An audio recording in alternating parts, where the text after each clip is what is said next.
नमस्कार, आप देख रहे हैं गंगा प्राइम और आपके साथ मैं हूं राजेंद्र देव। शुरुआत एक बड़ी खबर के साथ।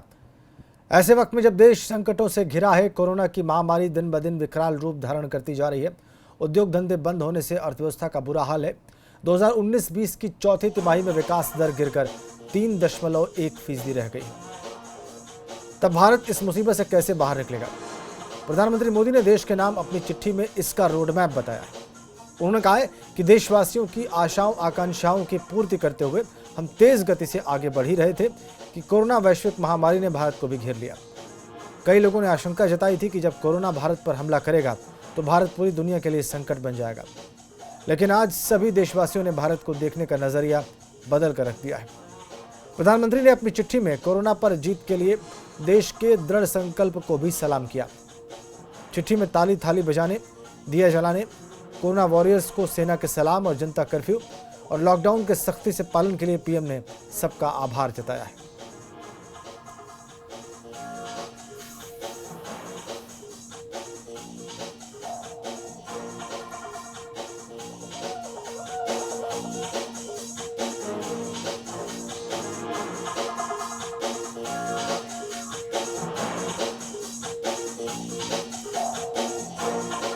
ये रहा उनकी चिट्ठी का मजमून आपकी स्क्रीन पर। दूसरी पारी का 1 साल पूरा हुआ है और देश के नाम चिट्ठी लिखकर प्रधानमंत्री ने अपनी दूसरी पारी के पहले साल की उपलब्धियां बताई हैं और बताया है कि कैसे देश कोरोना संकट का मुकाबला कर रहा है और जो भारत के बारे में सोचा गया था उसे भारत ने गलत सिद्ध किया है।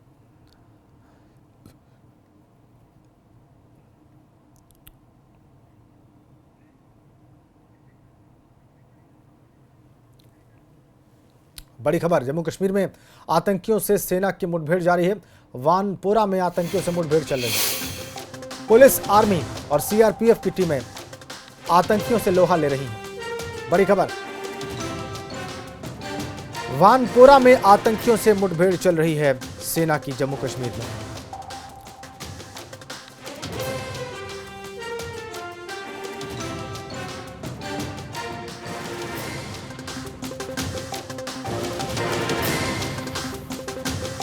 इस वक्त की बड़ी अपडेट, पुलिस, आर्मी और सीआरपीएफ आतंकियों से मुठभेड़ कर रहे हैं इस वक्त वानपोरा में।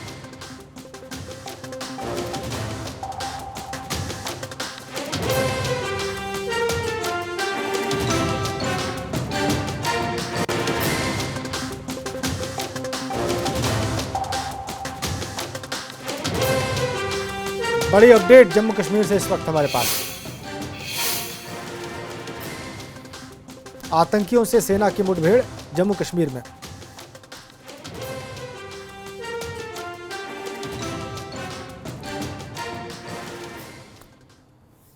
आगे बढ़ते हैं और आपको बताएं कि एक बार फिर से एबीपी गंगा की खबर पर मुहर लगी है।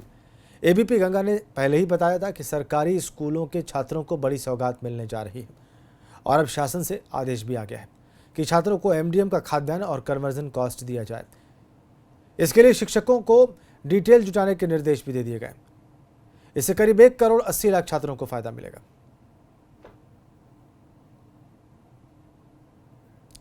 प्राइमरी स्कूल में प्रति छात्र 7.60 किलोग्राम और अपर प्राइमरी में प्रति छात्र 11 रुपये 40 पैसे किलोग्राम खाद्यान्न दिया जाएगा। सभी बीएसए खाद्यान्न और कन्वर्जन कॉस्ट की जानकारी एमडीएम प्राधिकरण को देंगे। यह तरीका होगा इन छात्रों को एमडीएम और कन्वर्जन कॉस्ट देने का। शिक्षा मंत्री डॉक्टर सतीश द्विवेदी जी मौजूद हैं, हम सीधे उन्हीं से बात करेंगे। सतीश जी, आपसे जानना चाहेंगे कि काफ़ी बड़ा फैसला है क्योंकि 24 मार्च से लॉकडाउन चल रहा है। लॉकडाउन के समय का खाद्यान्न उन तक पहुंचाना, बच्चों के घरों तक, बच्चों तक उपलब्ध कराना, इसके अलावा कन्वर्जन कॉस्ट का पैसा देना, करीब 800 करोड़ रुपए तो हम देखते हैं कि करीब कन्वर्जन कॉस्ट आ जाती है। से प्राथमिक विद्यालयों के लिए प्रति छात्र 100 ग्राम, उच्च प्राथमिक विद्यालयों के लिए प्रति छात्र 150 ग्राम का जो खाद्यान्न होता है, उस हिसाब से लगभग प्राथमिक विद्यालयों के छात्रों के अभिभावकों को 7 किलोग्राम 600 ग्राम और उच्च प्राथमिक के छात्रों को 11.4 किलोग्राम ये अनाज और उनका इसी हिसाब से 374 रुपया और 561 रुपया ये पैसा हम अपने शिक्षकों के माध्यम से, वाउचर के माध्यम से उन बच्चों के अभिभावकों तक पहुंचाएंगे। ये हमने निर्णय लिया है। कब से ये पहुंचाना शुरू हो जाएगा, मतलब जो लाभ है इस योजना का वो छात्र छात्राओं को कब से मिलने लगेगा?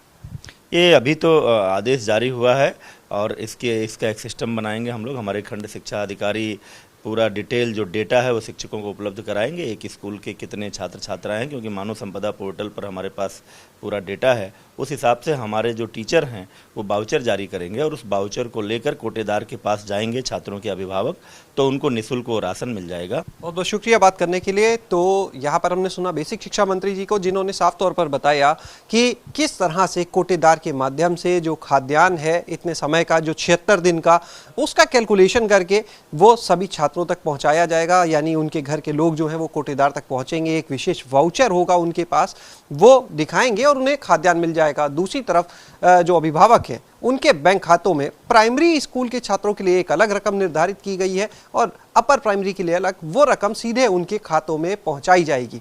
सिर्फ कन्वर्जन कॉस्ट की बात अगर की जाए तो 1,80,00,000 छात्र छात्राओं के हिसाब से ये रकम 780 करोड़ से अधिक होती है। इसके अलावा खाद्यान्न अलग। बहरहाल इस फैसले से निश्चित रूप से 1,80,00,000 छात्र छात्राओं को ही नहीं, उनके पूरे परिवार को एक बड़ी राहत मिलेगी। कैमरा सहयोगी मेहंदी हसन के साथ शैलेश अरोरा, एबीपी गंगा, लखनऊ। ये अभूतपूर्व है, संकट अभूतपूर्व है और उस नज़र से यह फैसला भी अभूतपूर्व है। शैलेश अरोरा इस वक्त हमारे सहयोगी हमारे साथ कनेक्ट है सीधा। शैलेश, बेशक ये बहुत पॉजिटिव, बहुत अफर्मेटिव ये मूव गवर्नमेंट का और ये शासनादेश, ये कैसे इंप्लीमेंट होगा और कब तक हो जाएगा?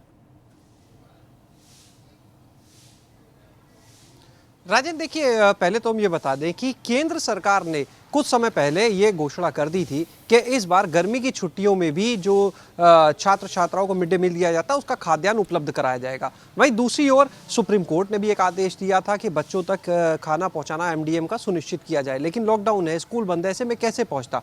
तो उत्तर प्रदेश सरकार ने ये रास्ता निकाला कि किस तरह से जो खाद्यान्न है वो छात्र छात्राओं को उपलब्ध करा दिया जाएगा इकट्ठा, और उसको बनाने की जो लागत आती है, ये देखिए अहम फैसला हो जाता है और ज़्यादा भी सरकार का, कि सिर्फ खाद्यान्न नहीं दे रहे हैं, उसको बनाने की जो लागत है, जो सरकार का खर्च आता है, ये तय किया गया कि हम वो भी देंगे इन बच्चों को, उन्हीं का अधिकार है इस पैसे पर। इस मंशा के साथ वो पैसा भी अब इन छात्र छात्राओं के जो अभिभावक हैं उनके खाते के नंबर लिए जाएंगे और उसमें ऑनलाइन ये पैसा उनके खातों में भेजा जाएगा। शासनादेश जारी किया गया है राजेंद्र। अब जितने अध्यापक हैं, जो प्रधानाध्यापक है स्कूलों के, उनको कहा गया है कि तत्काल आप लोग स्कूल जाना शुरू करें। स्कूल जाकर आप क्या जो बच्चे पढ़ते हैं उनके अभिभावकों से संपर्क करें, लेकिन सोशल डिस्टेंसिंग का पालन करते हुए, और उसके बाद उनका जो डाटा है वो जुटाइए, उनके बैंक खातों के नंबर लीजिए। अगर किसी का बैंक खाता नहीं है तो उसको खुलवाने के लिए प्रयास कीजिए कि वो कैसे अपना बैंक खाता खुलवाएं। अधिकतर अभिभावकों के हालांकि माना जा रहा है कि बैंक खाते खुल चुके हैं जनधन की वजह से, और इसके बाद वो पूरा डेटा बनाकर देंगे। एमडीएम प्राधिकरण जो है, मिड डे मील मध्याह्न भोजन प्राधिकरण जो है, उसको ये पूरा दे दिया जाएगा। बीएसए के माध्यम से ये दिया जाएगा और सभी डीएम जो है, इस पूरी व्यवस्था की डीएम और सीडीओ जो है वो निगरानी करेंगे। तो अगर बात करें तो प्राइमरी स्कूल के एक छात्र को करीब 7 किलो और 600 ग्राम खाद्यान्न मिलेगा और 374 रुपये प्रति छात्र दिया जाएगा। इसी तरह से अपर प्राइमरी में अगर बात करें तो 11 किलो 400 ग्राम खाद्यान्न और 561 रुपये नकद उनके खातों में भेजे जाएंगे। तो योजना के ऊपर अगर हम पूरे खर्च की बात करें, जो खाद्यान्न बटेगा वो अलग है, लेकिन जो सिर्फ कन्वर्जन कॉस्ट के नाम पर सरकार इन 1,80,00,000 छात्र छात्राओं के जो अभिभावक है उनके खातों में पैसा भेजेगी, वो रकम 780 करोड़ से अधिक की होती है। इस संकट काल में, जबकि आर्थिक मंदी का भी दौर है, निश्चित रूप से सरकार का इस तरह से फैसला लेना और उस पैसे को वहां तक पहुंचाना निश्चित रूप से एक बड़ा कदम है और बड़ी राहत भी देगा उन अभिभावकों को, क्योंकि देखिए इन सरकारी स्कूलों में अधिकतर जो छात्र छात्राएं आते हैं वो उस वर्ग के हैं जिनके लिए ये रकम बहुत मायने रखती है। तो ऐसे में एक बड़ी राहत होगी उनके लिए, और क्योंकि अध्यापकों को भी कहा गया कि तत्काल ये डाटा आप शुरू कीजिए, उनके अकाउंट नंबर, उनके नाम पते, खाद्यान्न जो दिया जाएगा उसके लिए व्यवस्था की गई है कि जो अभिभावक हैं जब उनसे सारा डिटेल ले लिया जाएगा तो उसके बाद प्रधानाध्यापक जो हैं वो कुछ वाउचर प्रिंट कराएंगे। उन वाउचर पर पूरी डिटेल लिखी होगी और उन वाउचर के जो वाउचर होंगे वो छात्र छात्राओं को उपलब्ध करा दिए जाएंगे उनके नाम से। उस पर यह भी लिखा होगा कि इनको कितना खाद्यान्न दिया जाना है। इसके बाद वो परिवार जिनको ये वाउचर मिलेगा, अभिभावक अपने जो कोटेदार है वहाँ का, उसको दिखाएंगे और उसी के आधार पर उसकी आपूर्ति कर दी जाएगी। तो ये पूरा इलाका है और तत्काल क्योंकि कार्रवाई के निर्देश है, तो ये मान सकते हैं कि इसी बहुत जल्द, जितनी जल्द हो सकता है, इसका योजना का लाभ भी मिलना शुरू हो जाएगा। चलिए राजेंद्र, देखते हैं कि ये जमीन पर कितने वक्त में उतर पाती है और कब लोग खुद अपनी खुशी जाहिर करते हैं इस योजना के इम्प्लीमेंटेशन पर। निश्चित रूप से पॉजिटिव ये मूव। बहुत बहुत धन्यवाद आपका शैलेश। आगे बढ़ते हैं। प्राइमरी स्कूल में 69,000 सहायक शिक्षक भर्ती मामले में आज इलाहाबाद हाईकोर्ट सुनवाई करेगा। आज ये कोर्ट इस पर अपना फैसला भी सुना सकता है। दरअसल तमाम असफल अभ्यर्थियों ने कई सवालों के गलत जवाब के आरोप लगाकर नतीजों को रद्द किए जाने की मांग करते हुए अदालत का दरवाजा खटखटाया था। याचिका में गलत उत्तर वाले प्रश्न हटाकर नए सिरे से मेरिट लिस्ट बनाने और घोषित परिणाम रद्द करने की मांग की गई। याचिका में कहा गया है कि कई प्रश्नों के उत्तर विकल्प गलत होने के कारण सही जवाब देने के बावजूद अभ्यर्थियों को चयन सूची में स्थान नहीं दिया गया, जबकि गलत उत्तर देने वाले अभ्यर्थियों का चयन हो गया है। अब अभ्यर्थियों की मांग है कि परीक्षा परिणाम को रद्द करके उन्हें सही उत्तर देने वाले अभ्यर्थियों को शामिल करके घोषित किया जाए।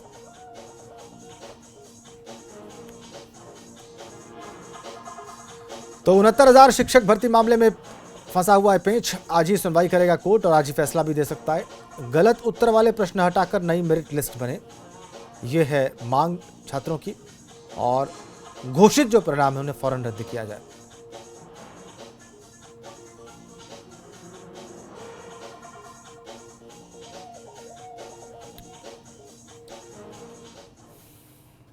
कोर्ट में आज क्या होगा, कब कोर्ट की कार्रवाई शुरू होगी, कौन कोर्ट में अपीयर होगा, किस तरीके से अपीयर होगा, आइए मोहम्मद मोइन से जान लेते हैं। हमारे सहयोगी इस वक्त प्रयागराज से हमारे साथ सीधा कनेक्ट है। बताइए मोइन, क्या जानकारी मिल रही है आपको?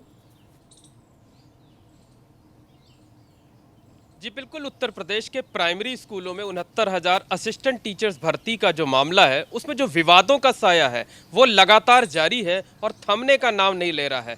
ताज़ा मामला है जिसमें तमाम 1,000 से ज़्यादा अभ्यर्थियों ने इलाहाबाद हाई कोर्ट में रिट दाखिल की है और ये आरोप लगाया है कि जो उत्तर के विकल्प दिए गए थे, जो चॉइस दी गई थी, वो गलत है और पूरा रिजल्ट नए सिरे से जारी किया जाना चाहिए। तो इस मामले में 2 दिन पहले जब कोर्ट में सुनवाई हुई थी तो कोर्ट ने ये कहा था कि वो सब्जेक्ट के एक्सपर्ट नहीं हैं। इस मामले में अंतिम निर्णय जो सब्जेक्ट के एक्सपर्ट होंगे वही कर सकते हैं। तो इस मामले में उत्तर प्रदेश सरकार की तरफ से जो एक स्क्रीनिंग कमेटी बनाई गई थी एक्सपर्ट्स की, सब्जेक्ट एक्सपर्ट्स की, उसकी रिपोर्ट हाई कोर्ट ने तलब कर ली थी। कल वो रिपोर्ट हाई कोर्ट में दाखिल की जा चुकी है। आज उसी रिपोर्ट के आधार पर कोर्ट सुनवाई करेगा और बहुत कुछ मुमकिन है कि कोर्ट आज फैसला भी सुना सकता है या सुनवाई पूरी होने पर अपना जजमेंट रिजर्व कर सकता है।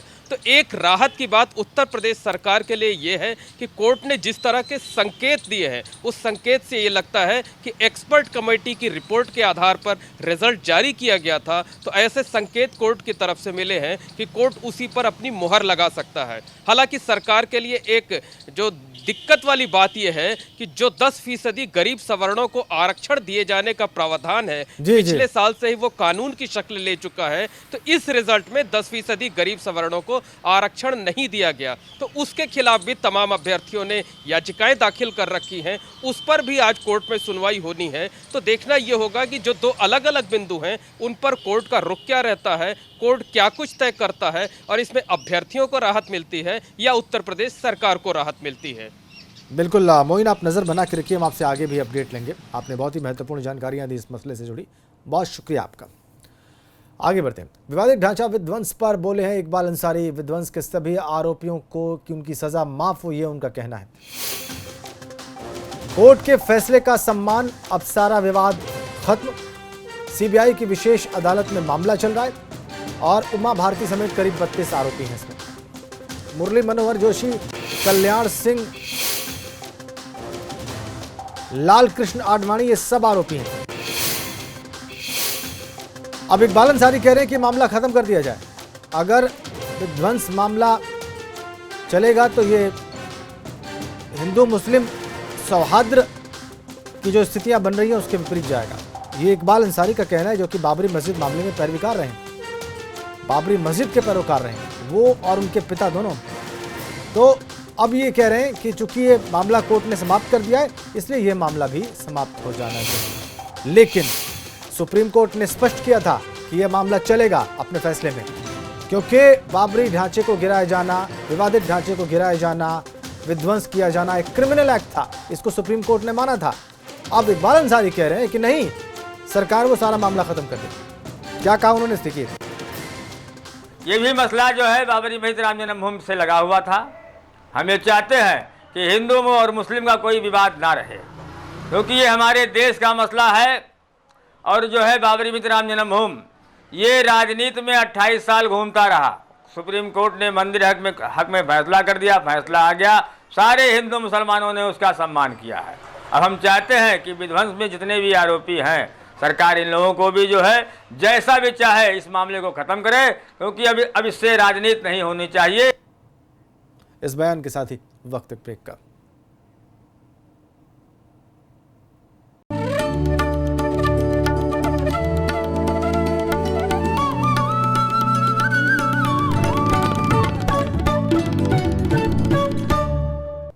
कल तेज आंधी बारिश का असर ताजमहल पर भी पड़ा है। इसकी वजह से ताजमहल के अंदर बहुत नुकसान भी हुआ है। वहां मुख्य मकबरे रेड सैंडस्टोन को क्षति पहुंची। मुख्य मकबरे पर बंधी लोहे के पाइप की जो पार थी वो तेज आंधी से गिर गई, और जहां वो गिरी उससे वाइट प्लेटफॉर्म पर लगी संगमरमर की रेलिंग और उसके ठीक नीचे चमेली फर्श पर लगी रेड सैंडस्टोन की जालीदार रेलिंग टूट गई।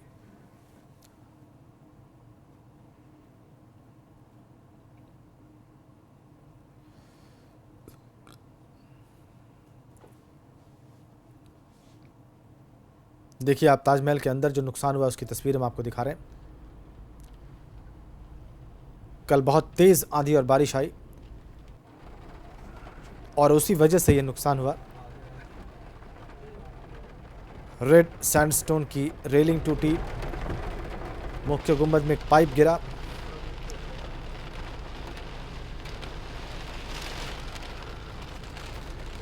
बहुत ही तेज आंधी और बारिश कल शाम, और उसी का नुकसान ताजमहल के भीतर।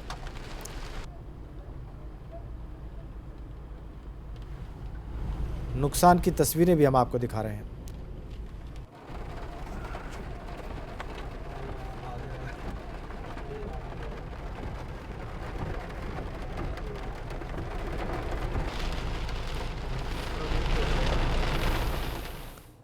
और मोदी सरकार के दूसरे कार्यकाल का 1 वर्ष पूरा हुआ है और पहली सालगिरह पर भाजपा का वीडियो जारी हुआ है। पीएम मोदी ने ऑडियो भी जारी किया है, वीडियो के जरिए उपलब्धियां गिनाई हैं। 1 वर्ष दूसरे कार्यकाल का पूरा होने पर भारतीय जनता पार्टी का वीडियो और प्रधानमंत्री मोदी का एक ऑडियो जारी हुआ है और इसमें उपलब्धियां गिनाई गई हैं। वीडियो देखिए आप। बड़े फैसले, कम हुए फासले। मोदी सरकार का दूसरा कार्यकाल कई ऐतिहासिक फैसलों का गवाह है। इस 1 साल में दशकों से लंबित ऐसी समस्याओं का समाधान हुआ है जो देश के गौरवशाली इतिहास में एक नासूर बनी हुई थी। साथ ही जनहित में ऐसे बड़े फैसले भी लिए गए जिसने देशवासियों और श्रेष्ठ व सशक्त भारत के निर्माण के बीच के फासलों को कम कर दिया। मोदी सरकार में विकास की यात्रा अविरल है और इस कड़ी में लिए गए बड़े फैसलों की फहरिस्त भी लंबी है।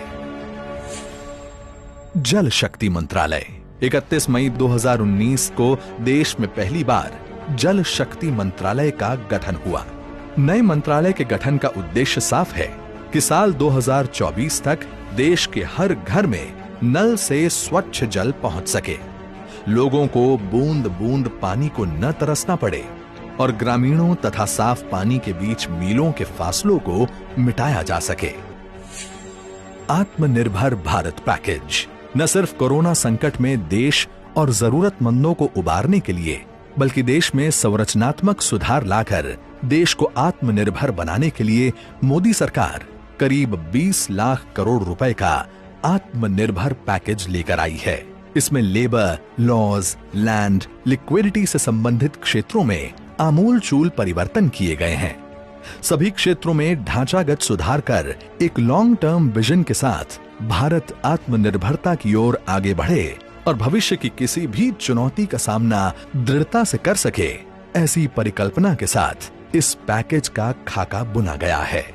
1 साल में मोदी सरकार 2.0 के बड़े फैसलों ने ये साबित कर दिया है कि देशवासियों की आकांक्षाओं की पूर्ति के लिए वो संकल्पबद्ध है। चाहे कितनी भी बड़ी वैश्विक आपदा क्यों न आ जाए, मोदी सरकार देश सेवा में हर पल अविरल और अनवरत समर्पित रहेगी।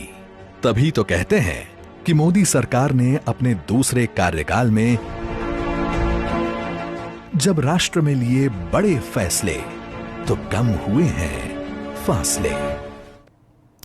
बड़े फैसले और कम हुए फासले की थीम पर ये वीडियो 1 वर्ष की बड़ी बातें बताता हुआ, ये कहता हुआ कि ये क्लेम करता हुआ कि बहुत सारी ऐसी बातें थी जो नासूर बनी हुई थी देश के गौरवशाली इतिहास में, और वो उनमें से बहुत सारी समस्याओं का निराकरण किया गया व्यापक जनहित में, और ये अविरल यात्रा जारी है। ये वीडियो भारतीय जनता पार्टी ने मोदी सरकार के दूसरे कार्यकाल का 1 वर्ष पूरा होने पर जारी किया है। प्रधानमंत्री मोदी ने एक ऑडियो भी जारी किया है।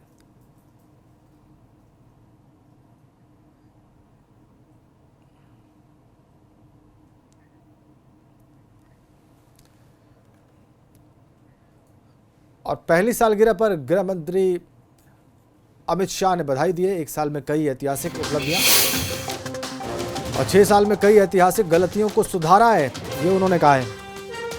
मोदी जी ने इन 6 वर्षों के कार्यकाल में न सिर्फ कई ऐतिहासिक गलतियों को सुधारा है, बल्कि 6 दशक की खाई को पाटकर विकास पथ पर अग्रसर एक आत्मनिर्भर भारत की नींव भी रखी है।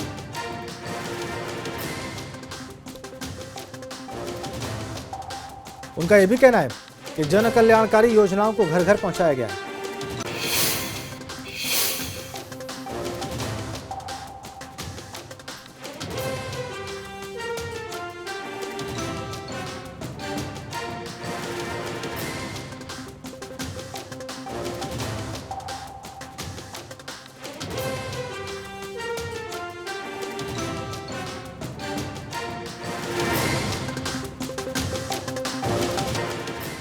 लॉकडाउन 4 खत्म होने वाला है। लॉकडाउन बढ़ाने की सुगबुगाहट तेज है और बढ़ना लगभग तय है। इस बीच इबादत गाहों को खोलने की मांग उठने लगी है। धर्मगुरुओं ने सरकार से धार्मिक स्थलों को खोलने की मांग की है। उनका कहना है कि सोशल डिस्टेंसिंग के साथ धार्मिक स्थल खोले जाएं। जितने भी इबादत गाहें हैं, जितने भी प्लेसेस ऑफ वर्शिप हैं, उनको खोलने की परमिशन दी जाए, और इस सिलसिले में हुकूमत की तरफ से जो भी गाइडलाइंस होंगी, जो भी रूल रेगुलेशंस होंगे, उनको पूरी तरीके से फॉलो किया जाएगा। चाहे सोशल डिस्टेंसिंग का मामला हो, या मास्क का मामला हो, या नंबर ऑफ पर्सन की लिमिटेशन का मामला हो, इन तमाम चीजों पर अमल किया जाएगा। अभी तक जिस तरीके से चाहे रमजान हो, चाहे ईद हो, या मुख्तलिफ मज़ाहिब के जो फेस्टिवल्स आए हैं, जिस तरीके से सबने उस पर अमल किया है, वैसे ही हम सब लोग आगे भी अमल करते रहेंगे। इसके साथ ही इस बुलेटिन में फिलहाल इतना ही। शुक्रिया।